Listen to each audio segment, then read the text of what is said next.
Hello everyone, welcome to the channel conceptual study point. इस video में हम अपना नेक्स्ट लेसन शुरू कर रहे हैं assessment in psychology, counselling psychology and guidance का जो हमारी second book MPCE 022 second lesson है। लेसन का नाम असेसमेंट कॉम्प्लेक्सिटी है। फर्स्ट चैप्टर में हमने कंप्लीट असेसमेंट को समझने की कोशिश की, उसका मीनिंग क्या होता है, पर्पज़ क्या है, प्रिंसिपल क्या है, क्यों ज़रूरत पड़ती है, सभी हमने समझा। एक बार फिर से मैं एक छोटी सी डेफिनेशन आपको असेसमेंट की समझाता हूँ, फिर हम शुरू करते हैं अपने चैप्टर को। तो सिंपली असेसमेंट को समझने के लिए एक छोटा सा एग्जांपल मान लीजिए, आप काउंसलिंग और क्लिनिकल साइड को लेने में कंफ्यूज हैं। होपफुली हो सकता है आप कंफ्यूज रहे हों, इससे पहले आपको नहीं पता था कि क्लिनिकल में क्या होता है, काउंसलिंग में क्या होता है। समझ रहे हैं, आपकी प्रॉब्लम है करियर से रिलेटेड। तो कैसे एक काउंसलर इस चीज़ को सॉल्व करेगा। आप काउंसलर के पास जाते हैं, अब काउंसलर ऐसे थोड़ी आपको बता देगा कि नहीं करियर काउंसलिंग आपके लिए सही रहेगी, नहीं आपके ना क्लिनिकल, आपके चेहरे को देखकर ना क्लिनिकल सही रहेगा, ऐसा नहीं होता। काउंसलिंग से पहले हमें क्या करना होगा, असेसमेंट करनी होगी। अब मैं डेफिनेशन बता रहा था ना आपको, असेसमेंट का मीनिंग क्या है, you just trying to gather information about the interest, aptitude, ability, cognitive ability, intelligence, इन सभी उसकी क्लाइंट के सभी एस्पेक्ट के बारे में जानना, इंफॉर्मेशन गैदर करना, उसको हम सिंपली कहेंगे असेसमेंट करना। कि हमें क्लाइंट की लाइफ के हर एक एस्पेक्ट के बारे में प्रॉपर नॉलेज है, जिसकी हेल्प से हम क्या कर सकते हैं, उनको गाइड कर सकते हैं, फ्यूचर बिहेवियर को प्रिडिक्ट कर सकते हैं या काउंसलिंग की प्रोसेस को प्रिडिक्ट कर सकते हैं। होपफुली आप समझ गए होंगे असेसमेंट क्या होती है। सिंपली अगर इन सिंपल वर्ड्स में कहना चाहूँ, आप इन्फॉर्मेशन दूसरे से ले रहे हैं ताकि आप उसको अच्छी तरह गाइड कर सके, उसकी सर्कमस्टेंसेस, उसके एनवायरमेंटल कंडीशंस को समझते हुए। ठीक है, अब हमने ये सभी है जो कवर कर लिए प्रीवियस चैप्टर में। प्रीवियस चैप्टर अगर आप देखना चाहते हैं, डिस्क्रिप्शन में लिंक है। बुक देखना चाहते हैं MPC 021 तो आपको डिस्क्रिप्शन में लिंक मिल जाएगा, you can check it out. Okay, so अब आती है कॉम्प्लेक्सिटी किसे कहेंगे। भाई जब आप असेसमेंट कर रहे हैं, किसी से इन्फॉर्मेशन ले रहे हैं ना, वहाँ पर कुछ चैलेंजेस आपको देखने को मिलेंगे। पता है आपको, मान लीजिए मैं ही आपसे आपकी असेसमेंट कर रहा हूँ, तो हो सकता है एक पर्टिकुलर टॉपिक पर आप मुझे उस टॉपिक के बारे में बताना नहीं चाहते। मान लीजिए आपकी पर्सनल लाइफ है, रिलेशनशिप हो सकती है, सेक्सुअल ओरिएंटेशन हो सकता है, या सेक्सुअल हम पूछ सकते हैं डिसीजंस के बारे में। ठीक है, या फिर हम कह दें कि आप कभी एग्ज़ाम में फ़ेल हुए थे, नहीं हुए थे, आप इस बारे में आप शेयर नहीं करना चाहते, आप अपनी एंजाइटी, डिप्रेशन के बारे में शेयर नहीं करना चाहते। इस तरह की कॉम्प्लेक्सिटी फॉर एग्जांपल आपको समझने के लिए बताई। अब जो रियल लाइफ में कॉम्प्लेक्सिटी आती हैं उनको हम डिस्कस करते हैं। कॉम्प्लेक्सिटी क्या है, जो भी चैलेंजेस, जो भी प्रॉब्लम्स आप ड्यूरिंग असेसमेंट आप फेस कर रहे हैं, वो आपको एज ए कॉम्प्लेक्सिटी फेस करनी होगी। अब यही सिर्फ कॉम्प्लेक्सिटी नहीं है, और भी काफ़ी कॉम्प्लेक्सिटी आपको देखने को मिल सकती है जब आप रियल लाइफ में क्या करेंगे, काउंसलिंग करेंगे। ये तो बस आप ये कह सकते हैं कि मोस्ट प्रोबेबल डाटा से जो निकल कर आई वो हम यहाँ पर डिस्कस करें, या फिर जो आपको एग्जाम में राइट डाउन करना है। डायरेक्ट क्वेश्चन बनता है कॉम्प्लेक्सिटी पे, ये भी आप ध्यान रखिएगा। ठीक है, तो कॉम्प्लेक्सिटी का मीनिंग आपको समझ में आ गया, समझ रहे हैं। तो अब हम करते हैं कौन कौन सी तरह की कॉम्प्लेक्सिटी आपको देखने को मिलेगी। पहली है हमारी time and effort required in assessment.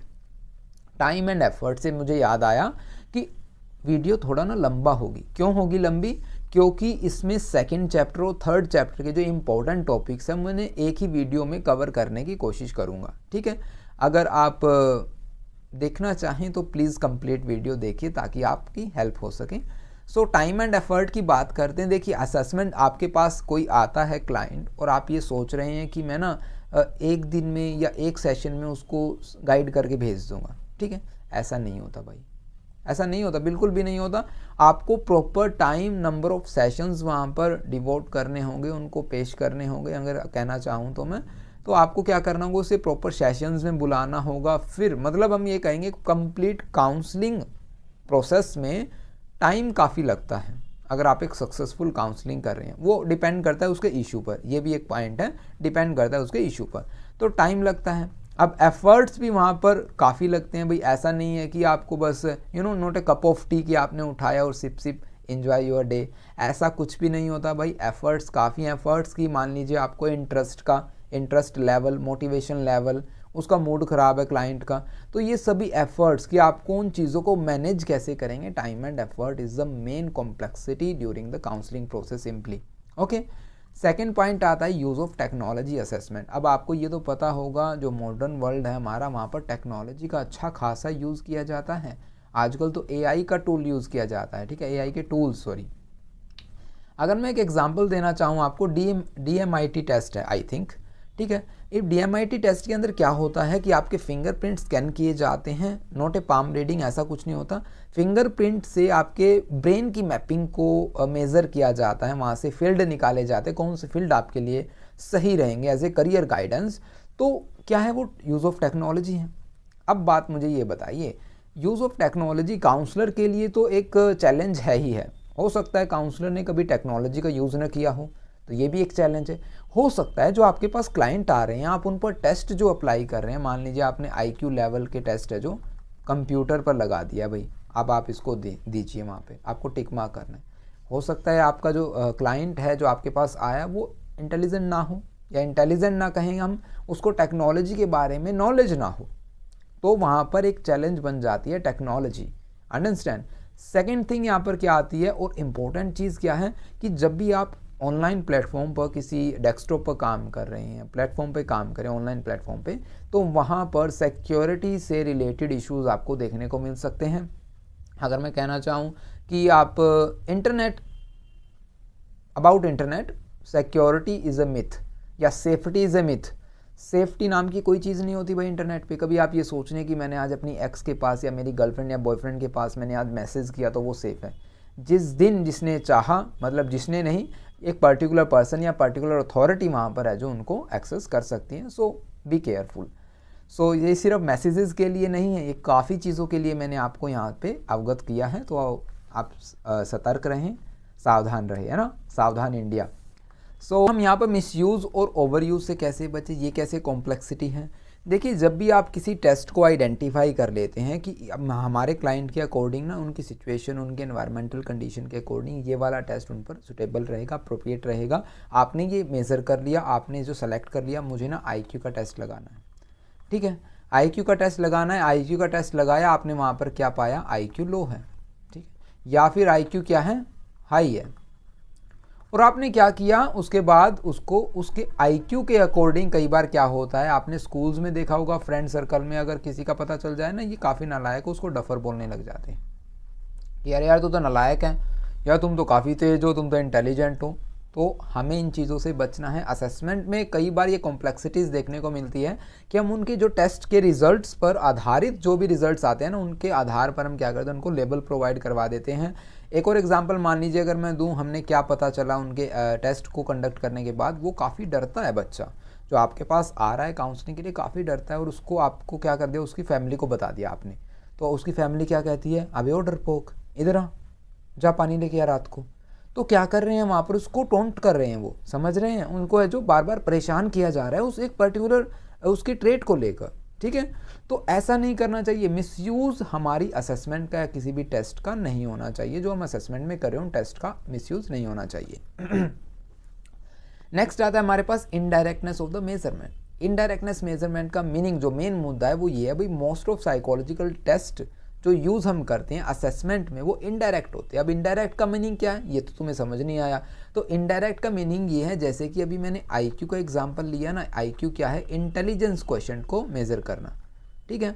अब आप किसी के इंटेलिजेंस को डायरेक्टली मेज़र कर सकते हैं, बताइए मुझे, क्या आपको ये देखकर पता चल जाता है कि अच्छा ये तो इंटेलिजेंट है यार, ये तो नालायक है यार? ऐसा नहीं होता। हमें एक टेस्ट लेना होगा, टेस्ट में जो क्वेश्चंस होते हैं उनके एक क्राइटेरिया होता है, ये भी हम डिस्कस करेंगे, क्वेश्चंस टाइप ये भी। लेकिन अभी आप ये समझिए, इनडायरेक्ट मेजरमेंट का ये मीनिंग है कि आपको एक टेस्ट होगा, टेस्ट के रिजल्ट्स होंगे, रिजल्ट्स को आप मैनुअल में मैच करेंगे, वहाँ से आपको पता चलेगा सिंपली कि इस पर्टिकुलर पर्सन का, क्लाइंट का जो IQ लेवल क्या है, समझ रहे हैं।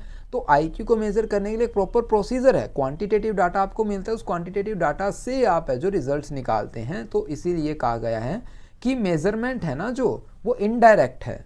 हम डायरेक्टली कुछ भी मेज़र नहीं करते, इनडायरेक्ट तरीके से हमें पता चलता है कि अच्छा ये तो इंटेलिजेंट था, ये तो नालायक है, कोई बात नहीं, है ना।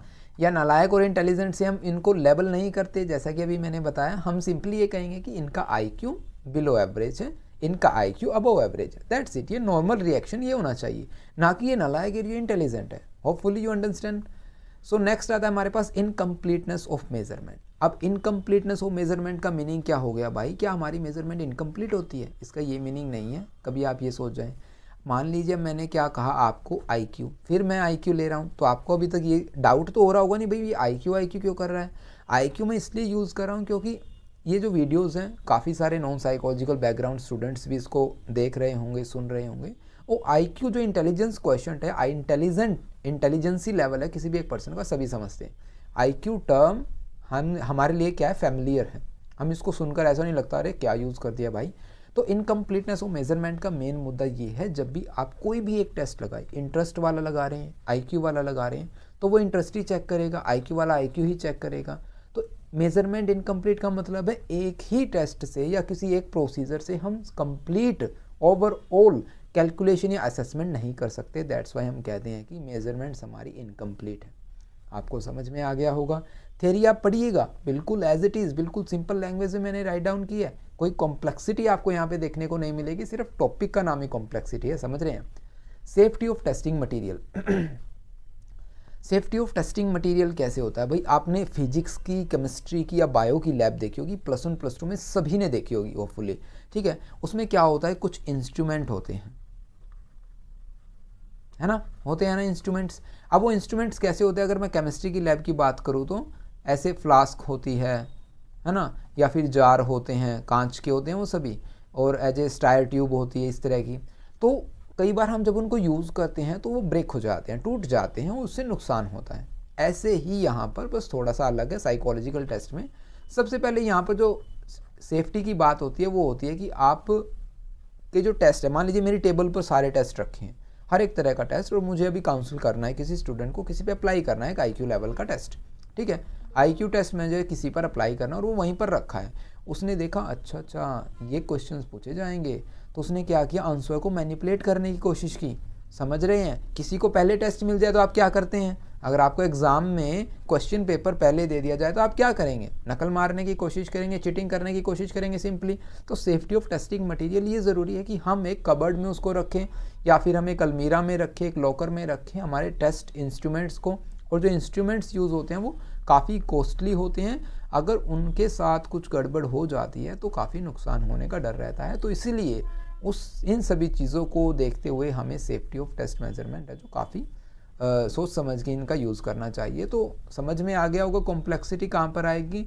कॉम्प्लेक्सिटी आती है टाइम एंड एफर्ट में, टेक्नोलॉजी के यूज़ में, कई बार हम मिसयूज़ या फिर ओवर यूज़ कर देते किसी टेस्ट का, या मेजरमेंट ऑफ इनडायरेक्टनेस ऑफ मेजरमेंट में, या इनकम्प्लीटनेस ऑफ मेजरमेंट में, या टेस्टिंग की मटेरियल की जो सेफ्टी में कॉम्प्लेक्सिटी आती है। ये टॉपिक हो गया हमारा क्लियर और कवर, है ना। कोई भी डाउट रहता है तो आप कमेंट सेक्शन में पूछिए, आपके डाउट को क्लियर कर दिया जाएगा। ओके, अब प्री रिक्विजिट फॉर असेसमेंट। अब आपको ये तो पता चल गया कि कौन कौन सी कॉम्प्लेक्सिटी आपको देखने को मिलेंगे, चैलेंजेस क्या होंगे। प्री रिक्विजिट का मीनिंग होता है कौन कौन सी चीज़ें आपके पास होनी चाहिए जब आप एक असेसमेंट को कंडक्ट करने के लिए जा रहे हैं सिंपली। ओके, तो असेसमेंट एक सिस्टमैटिक प्रोसीजर, ऐसा नहीं है कि आप गए और कहीं से भी असेसमेंट शुरू कर दिया, नहीं, शुरुआत से शुरू करेंगे और एंड तक लेकर जाएंगे, ठीक है।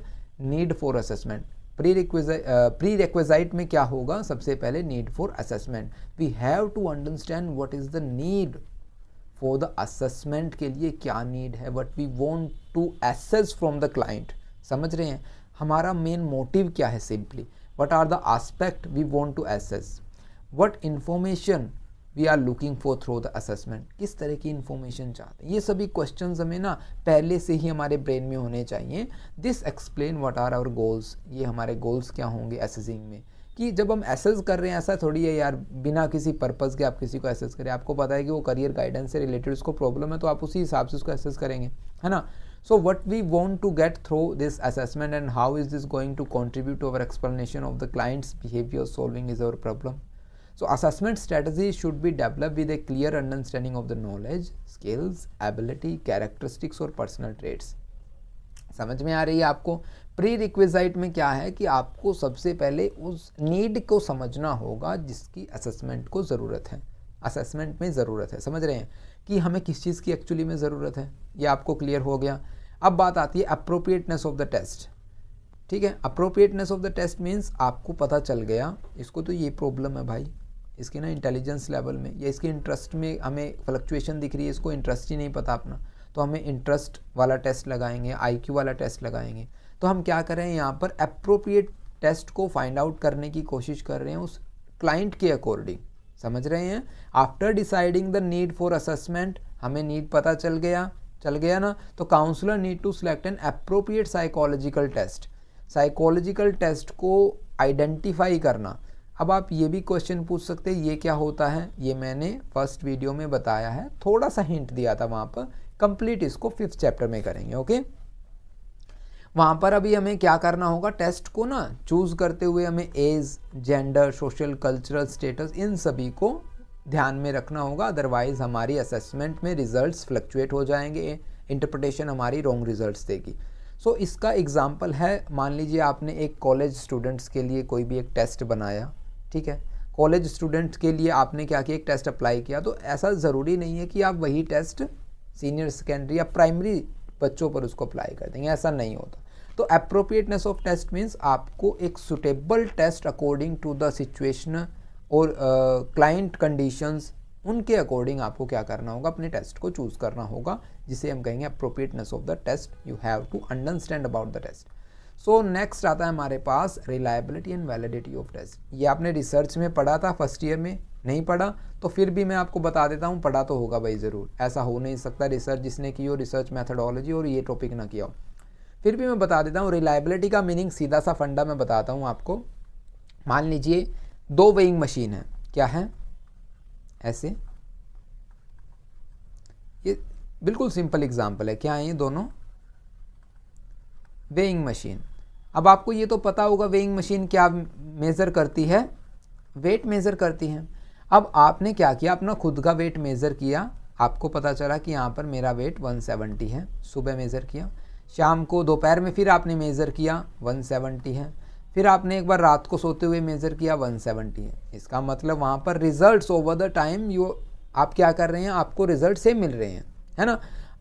आपने इस वाली मशीन पे भी चेक किया, इस मशीन का नाम रख देते हैं ए और इस वाली मशीन का नाम रख देते हैं बी, दोनों पर आपने चेक किया, रिजल्ट सेम मिल रहे हैं ओवर द टाइम। तो हम यहाँ पर क्या कहेंगे, when you get same result over the time it means your results are consistent, समझ रहे हैं। तो इसका मतलब आपका टेस्ट रिलायबल टेस्ट है, समझ में आ गया।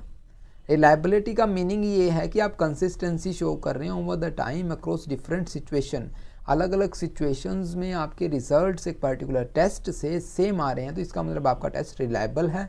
वैलिडिटी का मीन्स है, जो क्या मतलब हुआ कि एक test measure what it intend to measure, simply समझ रहे हैं कि आपका जो टेस्ट है, मान लीजिए यहाँ पर मैंने क्या किया, वेइंग मशीन लिया, तो वेइंग मशीन क्या मेज़र करेगी, वेट मेज़र करेगी। अब वेट मेज़र करेगी, अगर आप ये कहने लग जाएं कि वेइंग मशीन ना आईक्यू मेज़र करती है, तो क्या ये सही बात होगी, बिल्कुल गलत बात होगी। तो आप यहाँ पर क्या कहेंगे, नॉट वैलिड, ठीक है। अगर आपकी वेइंग मशीन वेट को मेज़र कर रही है तो आप यहाँ पर कहेंगे valid, it measure what it intend to measure. Similarly आपके टेस्ट के लिए है कि आप आईक्यू टेस्ट मेज़र कर रहे हैं तो क्या होना चाहिए, वो आईक्यू को ही मेज़र करना चाहिए, ऐसा नहीं है कि वो क्या कर रहा है, इंटरेस्ट को मेज़र कर रहा है, फीलिंग्स को मेज़र कर रहा है, तो फिर वो टेस्ट वैलिड नहीं होगा, समझ गए। Consent of the test taker, अब ये भी काफ़ी ज़रूरी है। Consent of the test taker क्या होता है कि हम सामने वाले से परमिशन ले रहे हैं, बिल्कुल सिंपल शब्दों में अगर मैं कहूँ कि आप क्या कर रहे हैं, सामने वाले को अपनी रिसर्च में या टेस्ट में आप है जो आईक्यू लेवल को मेज़र कर रहे हैं या फिर आप वेट को मेज़र कर रहे हैं किसी की, तो आप उसको बताएंगे कि इसका क्या प्रोसीजर है, क्या इसमें प्रोज हैं, क्या इसके कॉन्स हैं, ठीक है, कितना हार्म आपको हो सकता है, मतलब हर एक चीज़ हम वहाँ पर है जो बताएंगे। जो टेस्ट टेकर होगा, जो हमारा क्लाइंट होगा, हम उसको every single thing about the test we need to explain to them. Understand the counsellor also need to explain the client about the need and purpose of giving the test, कि उनको क्या ज़रूरत है, कि उनका आईक्यू मेज़र करने के लिए जा रहे हैं वो, हमारा ये पर्पज़ है कि तुम्हारा आईक्यू पता चल जाए। तो prior taking the consent of the client the counsellor need to explain the client about the roles responsibility of the counsellor as well as the client, क्या उनके रोल्स रहेंगे, क्या उनकी रिस्पॉन्सिबिलिटी रहेंगी, ये सभी हमें क्या करना होगा, क्लाइंट को बताना होगा, ठीक है। क्या लिमिटेशन है, क्या एडवांटेज हैं, ये सभी जैसा कि मैंने बताया आपको। तो consent of the test taker, consent लेना वहाँ पर काफ़ी ज़रूरी है। प्री रिक्वाइजिट ऑफ असेसमेंट में आता है confidentiality is the key of success, है ना। मैं पहले भी बता चुका हूँ कि अगर आप अपने डाटा को कॉन्फिडेंशियल रखेंगे तो ये क्या करता है, आपको एक काउंसलिंग सेशन में क्या करना होगा, ट्रस्ट डेवलप करना होगा, रेपो बिल्ड करना होगा। सबसे पहला तो रेपो बिल्ड ही काम आता है। रेपो बिल्ड के दौरान आपको ट्रस्ट डेवलप करना होता है कि ताकि वो क्या करे, क्लाइंट अपनी फीलिंग्स को आपके सामने एक्सप्लोर कर पाए, उन प्रॉब्लम्स को बता पाए। अप्रोप्रिएट बाउंड्रीज आप बना दिए वहाँ पर, एक्सप्लेन द रोल्स, रिस्पॉन्सिबिलिटी वहाँ पर आप बता दें कि तुम्हारी ये रिस्पॉन्सिबिलिटी है, मेरी ये रिस्पॉन्सिबिलिटी, लिमिटेशंस बताएं और डाटा को कॉन्फिडेंशियल रखें। अगर डाटा को आप कॉन्फिडेंशियल नहीं रखेंगे, मान लीजिए IQ लेवल लो आया और आपने बार बता दिया, अपने फ्रेंड्स को बता दिया, अरे मेरे पास तो एक नालायक बच्चा आया, तो आप क्या करेंगे, सभी हो सकता है उसको डफर डफर बुलाने, हे डफर इधर आ, हे डरपोक इधर आ। तो क्या है, वहाँ पर उनकी जो डाटा को हमने कॉन्फिडेंशियल नहीं रखा, उनको बाहर हमने लीक कर दिया, रिवील कर दिया, तो इस कंडीशन में आपके पास दोबारा क्लाइंट नहीं आएगा। समझ रहे हैं, आपके ऊपर से उसका भरोसा उठ जाएगा, सिंपली अगर मैं कहूँ तो कॉन्फिडेंशियलिटी, दैट्स वाई मैंने कहा कि एक की of the success of your counselling process simply, और असेसमेंट में भी काफ़ी हेल्प करती है। अगर आप उन चीज़ों को, उनके डाटा को आप तभी रिवील करेंगे जब एक क्लाइंट सुसाइडल थॉट रख रहा हो या फिर किसी अपने आप को कोई हार्म पहुंचाने की कोशिश कर रहा हो, तब आपके पास राइट है कि आप पुलिस या उनकी फैमिली के किसी एक अथॉरिटी मेंबर को आप बताएं। प्री रिक्विजिट ऑफ असेसमेंट कर लिया, ये भी डायरेक्ट क्वेश्चन आता है, कभी आप फिर कहें कि क्वेश्चन नहीं बताया हमें। एरर इन असेसमेंट कौन कौन सी एरर अब हम करते हैं, देखिए complexity means challenges what you face during the counselling process, understand. Error means chances of manipulating your result, ठीक है, चांसेस ऑफ हम कहें कि आपके रिजल्ट्स सही ना आए। समझ रहे हैं, मान लीजिए IQ लेवल बच्चे का बेहतर है लेकिन वहाँ पर आपने क्या कर दिया, उसका IQ लेवल लो कर दिया, तो ये क्या है, एरर है, ये कॉम्प्लेक्सिटी नहीं है। ये भी आपको पता होना चाहिए difference between complexity and the error of assessment. So error in assessment क्या होती है, देखिए काउंसलिंग एक बिहेवियरल साइंस है और बिहेवियर में मिस्टेक्स होनी बिल्कुल स्वाभाविक है, क्योंकि यहाँ पर अनकंट्रोल्ड फैक्टर्स होते हैं, आप सभी चीज़ों को कंट्रोल नहीं कर सकते और बिहेवियर में एरर होना बिल्कुल कॉमन है। अब आप देखेंगे कौन कौन सी एरर्स हमारी असेसमेंट को अफेक्ट करती है, उनके रिजल्ट्स को अफेक्ट करती हैं। सबसे पहले एनवायरमेंटल फैक्टर, अगर मैं अभी लाइट ऑफ कर दूं शायद आप मेरा चेहरा ना देख पाएँ, अगर लाइट चली जाए बाय द डिफ़ॉल्ट शायद लैपटॉप बंद हो जाए, है ना, तो उससे क्या होगा प्रॉब्लम, आप मुझसे कम्युनिकेट नहीं कर पाएंगे, हो गया ना यहाँ पर डिस्टर्बेंस। तो सिमिलरली काउंसलिंग क्या होती है, एक सेशन होता है, सामने क्लाइंट बैठा होता है, आप वहाँ पर बैठे होंगे, एक प्रॉपर एनवायरनमेंट होता है। अब एनवायरनमेंट में क्या होता है, लाइट्स होती हैं, फ़ैन होता है और आपका फर्नीचर होता है, स्मेल होती है, एयर कंडीशनिंग, ठीक है, आप ऐसे बोल सकते हैं, वेंटिलेटेड रूम हो सकते हैं, विंडो, सनलाइट, ये सभी चीज़ें, कलर्स, जो रूम कलर होते हैं या आपके क्लिनिक के जो कलर्स हैं या जो आपने इंस्ट्रूमेंट रखे। अब ऐसा नहीं कि आप काउंसलर हैं और आपने ऐसी जगह पर काउंसलिंग सेशन अलॉट किया जहाँ पे 5-6 बंदूकें टकी हुई है और आप जो होती है ना कि शेर की खाल, हिरन की खाल, ऐसी खालें टंगी हुई है और आप काउंसलिंग के लिए बैठ गए, ऐसा नहीं भाई। एनवायरमेंटल फैक्टर चीज़ों को मैनिपुलेट कर देता है। अगर ज़्यादा पंचिंग लाइट होगी तो बेहतर नहीं होगा, या साउंड नॉइज़ काफ़ी आ रहा है पीछे से तो आपकी इफेक्ट हो जाएगी असेसमेंट, या फिर हो सकता है फर्नीचर बैठने में आपको कंफर्टेबल या आपके क्लाइंट को कंफर्टेबल नहीं हो रहा तो आपको प्रॉब्लम आ सकती है। समझ रहे हैं, कमरा आपका जो क्लिनिक है या आपका जो रूम है वो वेंटिलेटेड नहीं है, हवादार नहीं है तो आपको प्रॉब्लम आ सकती है। स्मेल ज़्यादा आ रही है, आपके जो सोफ़े से जो भी आपके फर्नीचर है उनसे ज़्यादा स्मेल आ रही है, तो एनवायरमेंटल फैक्टर जो टोटली अफेक्ट करता है हमारी परफॉर्मेंस को। इससे क्या होती है कि इंडिविजुअल की टेस्ट परफॉर्मेंस, जहाँ पर उसका मन, देखिए अभी वो IQ लेवल को टेस्ट करने के लिए आया हुआ है बच्चा या अपने इंटरेस्ट को बताने के लिए आया हुआ है, उसका मन ऐसे चेहरा बना रखा उसने या कुछ ऐसे किया हुआ है, या फिर गर्मी लग रही है कुछ ऐसे जो आपको जो एक्शन करके दिखा रहा है, तो ऐसा नहीं होना चाहिए। ऐसे होना चाहिए जैसे कि हम रिलैक्स बैठे हैं, कोई भी प्रॉब्लम ना हो, नॉइज़ ना हो, प्रॉपर लाइट हो, पंचिंग कलर ना हो रूम के, सिंपल सोबर सा एनवायरनमेंट हो, जो उसमें एक काउंसलिंग अच्छी हो जाती है। समझ रहे हैं कि सिंपली अगर हमारा मेन मोटिव ये है कि क्लाइंट को कंफर्टेबल फील होना चाहिए। कॉम्पिटेंस की बात करते हैं, कॉम्पिटेंस ऑफ द काउंसलर। अभी देखिए कमरा तो काफ़ी अच्छा है, बिल्कुल सेट है, सब कुछ अच्छा है, ठीक है, कमरे में जितने भी मैंने यहाँ पर आपको इंस्ट्रूमेंट बताए सब everything is okay, but competence of the counsellor, what about competence? Competence का मीनिंग यहाँ पर क्या होगा? मान लीजिए IQ लेवल आपने कंडक्ट किया, आपको ये नहीं पता कि मुझे इसको टेस्ट कौन सा देना है या इंस्ट्रक्शन क्या प्रोवाइड करनी है, या फिर आप कह सकते हैं कि मुझे टेस्ट उसने फिल कर दिया, ठीक है, आपको ये नहीं पता कि मुझे स्कोरिंग कैसे करनी है, तो दैट इज़ द प्रॉब्लम। अगर आपको इन चीज़ों के बारे में नहीं पता होगा तो आप कैसे रिजल्ट्स निकालेंगे, है ना? तो कॉम्पिटेंस काफ़ी ज़रूरी है।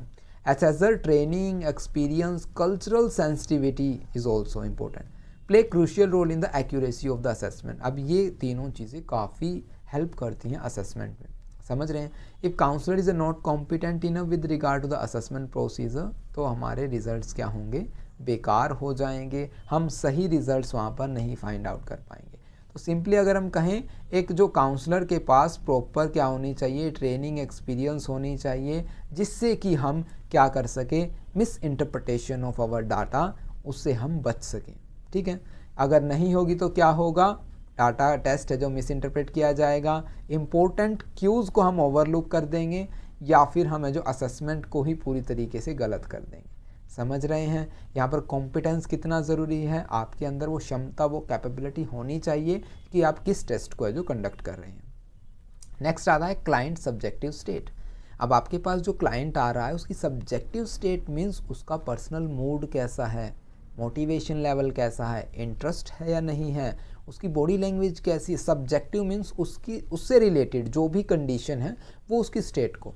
देखिए, individual emotional, psychological, physical state impact their performance. अगर मूड काफ़ी अच्छा है तो वो टेस्ट को अच्छे से करेगा, लेकिन घर से मान लीजिए किसी के साथ झगड़ा हुआ है, लड़ाई हुई है, तो हो सकता है आपके सामने आने के बाद वो थोड़ा सा रेलिकेंट बिहेवियर शो करे, अपनी बातों को बाहर ना निकाल पाए। हो सकता है एंजाइटी, डिप्रेशन, फटीग। अब आपके सामने जो क्लाइंट आया वो कैसे बैठा है? ऐसे, फटीग उसको मैसेज हो रही है, भाई अरे यार मैं इतना थका हुआ हूँ, मैं अभी ये काम करके आया, वो काम करके आया। डिप्रेशन हो रहा है, आपके सामने बैठ के यूं कर रहा है, या एंजाइटी हो रही है, आप कह सकते हैं डिप्रेशन में मान लीजिए ऐसे बस नीचे गर्दन करके बैठा हुआ है। तो सब्जेक्टिव स्टेट भी काफ़ी इंपॉर्टेंट है कि आपके रिजल्ट्स क्या रहेंगे, समझ रहे हैं? उसका अटेंशन, कहीं वो बीमार तो नहीं है, ठीक है, उसका फोकस क्या है, ठीक है, memory leading to inaccurate result. अगर इन जैसी प्रॉब्लम्स हुई ना कहीं तो आपके रिजल्ट्स अफेक्ट होने ही होने। अब आप IQ लेवल चेक करने जा रहे हैं, बच्चा बीमार है या ऐसे बैठा है, तो वो आपकी रिजल्ट्स के लिए सही नहीं रहेगा। शायद आपको थोड़ी सी हंसी आ रही हो, लेकिन ऐसा ही हो सकता है, आपके साथ कुछ भी हो सकता है। आप जब रियल लाइफ में जाएंगे ऐसे काउंसलिंग करने के लिए, तो आपको ऐसे काफ़ी चैलेंजेस देखने को मिलेंगे और उनको आपको फेस करना होगा। So it consider the individual current state, provide support, accommodation when necessary. हमें उनको वहाँ पर support provide करना होगा. Mood of the client and the counselor also affect the test situation and may influence the test result.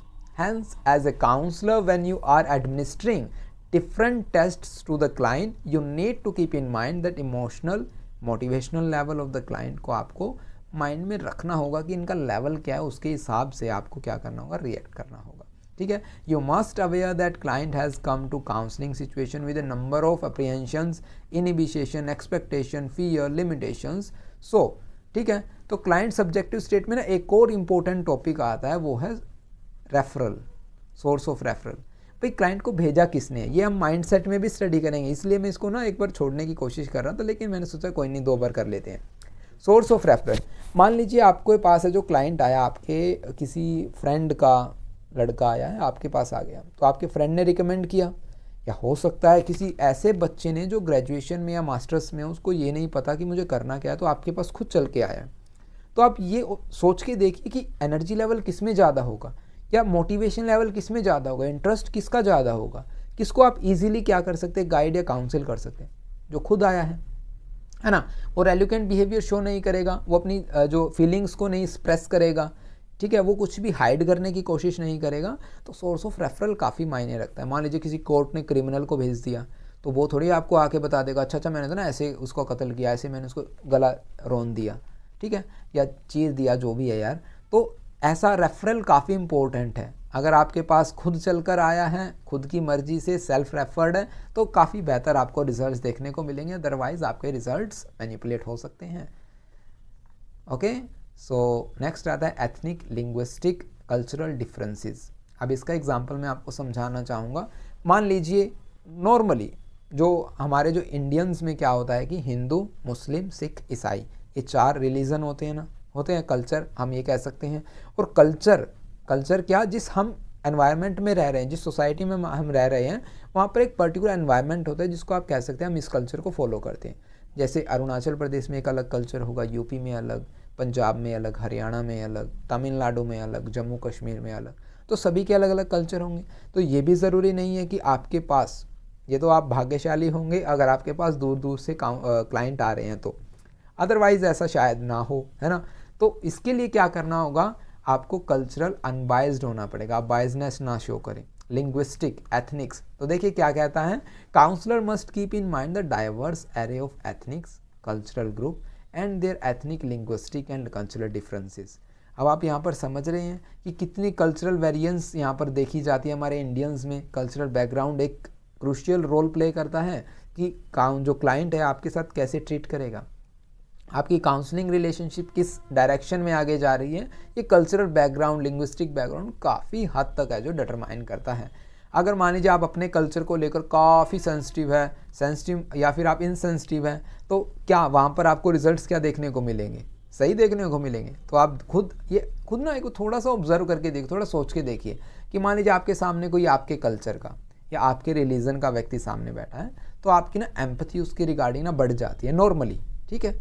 हम जब common person हैं, जैसे कि अभी हम बात कर रहे हैं, मान लीजिए आपको पता चल जाए कि अच्छा ये सामने वाला बैठा ना हमारी कम्युनिटी से बिलोंग करता है, तो आपकी ना एक पॉजिटिव फीलिंग आ जाएगी, ठीक है, होती है ना ऐसे।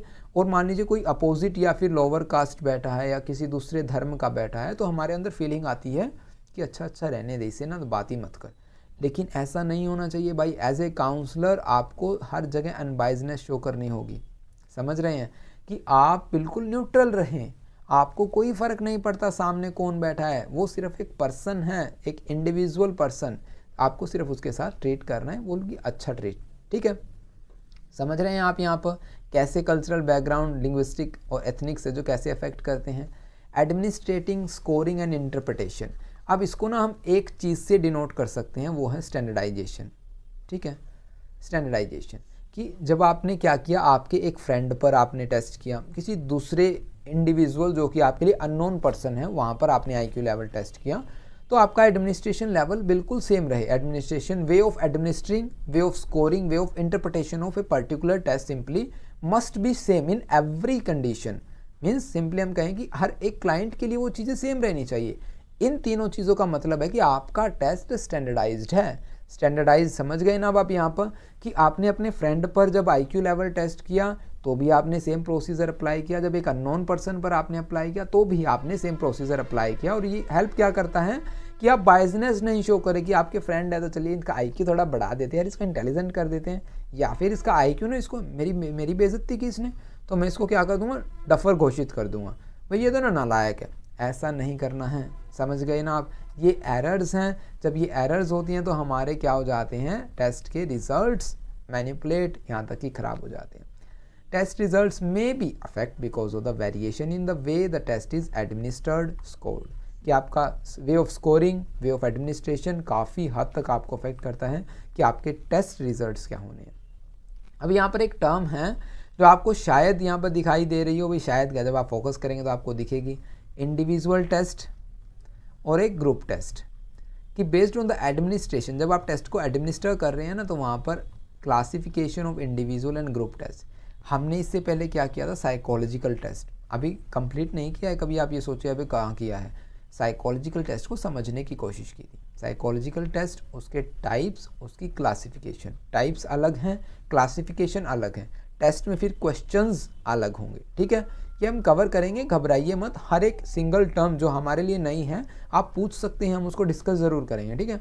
अब जो इंडिविजुअल टेस्ट, अगर मैं सिंपल वर्ड्स में आपको बताना चाहूँ, इंडिविजुअल टेस्ट क्या होगा, जो 1 to 1, मतलब एक ही पर्सन पर हम एक बार अप्लाई कर पा रहे हैं। ग्रुप टेस्ट में क्या हुआ कि नंबर ऑफ पीपल आपके सामने, स्टूडेंट आप जा रहे हैं, पूरी क्लास के ऊपर आपने टेस्ट, सभी को एक पेपर और पेन प्रोवाइड कर दिया और आपने वहाँ पर जो अप्लाई किया।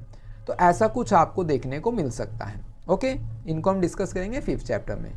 फॉलेबिलिटी ऑफ द टेस्ट स्कोर, जैसे कि हम पहले भी डिस्कस कर चुके हैं कि कोई भी टेस्ट आपको 100% एक्यूरेट रिजल्ट्स नहीं प्रोवाइड कर सकता।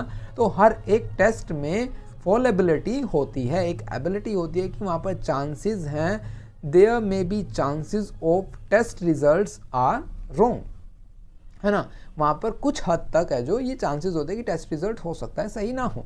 जैसे कि मान लीजिए अभी मेरे पास ही कोई स्टूडेंट आ जाए, वो पूछे कि मैं कौन सा सब्जेक्ट चूज़ करूँ, नॉन मेडिकल, कॉमर्स या फिर आर्ट। तो आपने कहा कि आपने कंप्लीट असेसमेंट की, पूरा प्रोसीजर फॉलो किया और आपने कहा कि तुम आर्ट या कॉमर्स में से ना एक चूज़ करो, तुम्हारे लिए बेहतर रहेगा तुम्हारी एनवायरमेंटल या तुम्हारी एबिलिटीज़, इंटरेस्ट वगैरह को देखकर, ठीक है। तो उसने क्या किया, आर्ट को चूज़ कर लिया। तो वहाँ पर कंफर्म नहीं है कि वो उसने आर्ट चूज़ किया तो वो going to be a successful person, make an Ambani and all, ऐसा कुछ ज़रूरी नहीं है भाई। वहाँ पर पॉसिबिलिटी है कि वहाँ पर रिजल्ट्स गलत हो सकते हैं, क्योंकि आपने घोषित किया है, जो आपने कहा कि मैं आर्ट लूँ या कॉमर्स लूँ, पर्टिकुलर कंडीशन को ऑब्जर्व करके, उससे प्रीवियस को कंसीडर करके। लेकिन हो सकता है कि इन फ्यूचर कुछ ऐसी इवेंट या ट्रॉमा हो जाए, उन चीज़ों में वो सक्सेसफुल ना हो पाए, ज़रूरी नहीं है। तो फॉलेबिलिटी ऑफ द टेस्ट स्कोर भी हमारे टेस्ट रिजल्ट्स को अफेक्ट करता है। उम्मीद करता हूँ समझ में आ गया होगा। वीडियो काफ़ी लंबी हो गई है, नेक्स्ट वीडियो में करें हम अपना नेक्स्ट लेसन। हालांकि यहाँ पर सिर्फ 2 ही टॉपिक है, चलिए नेक्स्ट वीडियो में करते एक छोटी सी वीडियो बना देंगे। अब के लिए इतना ही, अभी के लिए इतना ही। Okay, thank you for watching this video, have a nice day.